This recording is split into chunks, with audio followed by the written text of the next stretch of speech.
What's going on, JLB Faction? My name is Josh Williamson. So for this whole video recipe, I'm going to show you how to make cheeseburger sliders. Really easy to make, easier than a burger. They don't take that much time, and they taste amazing, and they're a great meal prep for your week. So let's get started. So to start off, we're going to make the ground beef mixture. Now, first of all, let me show you how I grease my pan. I'm using a cast iron pan, by the way, when I'm making anything ground beef. I just put a little bit of oil. I'm using avocado oil, by the way, just a tiny bit. And then I take a paper towel and rub it all over the pan. I don't use that much oil when it comes to making ground beef because there's a lot of splattering. So this is the only amount of grease you'll need. Then turn your burner on medium-high heat, and once it's preheated, dice a yellow onion, put it in there, and let it cook off for about 30 seconds. After the onions have cooked for a little bit, get 2 pounds of lean ground beef, 90% lean, 10% fat ground beef. Now, usually I wouldn't use this lean of ground beef, but because we're making sliders, which causes us to cook the beef in its ground form, I don't want a huge bunch of grease making a puddle in the pan. But anyways, what you want to do is take your wooden spoon and break up the ground beef into chunks. Season that ground beef with 1 teaspoon each of salt, black pepper, and garlic powder.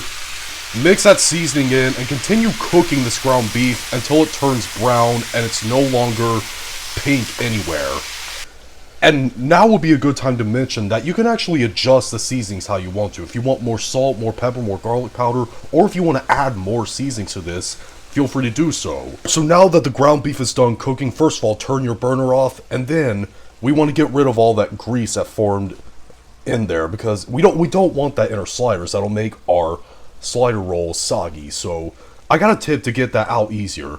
Get some tongs and have a paper towel in it, and then just wipe up as much as you can, and then repeat that process until you get out as much of that grease as possible.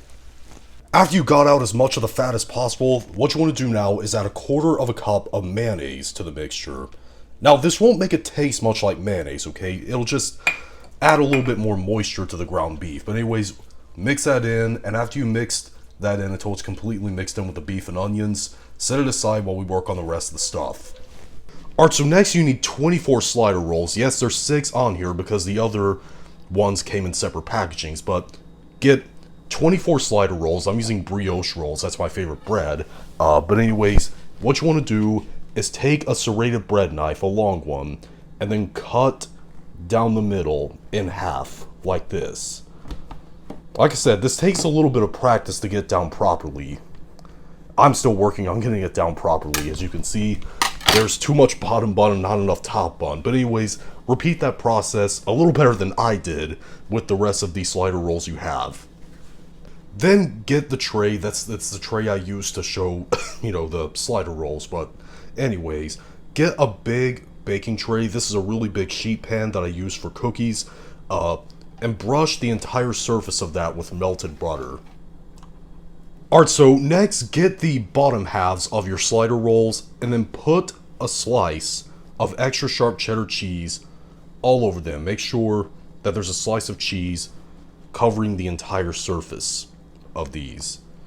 After you have a slice of cheese covering the entire surface, get that ground beef and onion mixture and pour it all on there. Spread it out to all the edges and corners, and then take some shredded extra sharp cheddar cheese. It's a lot better if you grate the cheese by yourself than get the bags of already shredded cheese. Yes, it is a little bit of work, but it makes a world of difference when you're making these sliders. You don't need too much of it, a little goes a long way. But anyways, what you want to do now is take the top halves of your slider rolls and put them all on top. And finally brush over the top of those with some melted butter. And then put these in the oven at 350 degrees Fahrenheit, which is 180 degrees Celsius, for about 15 minutes, or until that cheese has nicely melted. Alright, the cheeseburger sliders are done, and what I'm going to do now is use a long knife to cut these into little portions. Like I said, they were really easy and simple to make. They taste awesome. They're easier to make than a burger, and they're also a great thing for a meal prep. And also, I love how the bottom bun got a little bit crispy because of the butter that we greased the pan with. That's so good. But if you try these out, leave in the comment section down below and tell me what you thought, whether you liked it or you hated it. If you liked this video, thumb up, hate this video, thumb it down, and be sure to subscribe to become a member of the GW faction on the journey to 10,000 subscribers. See you later.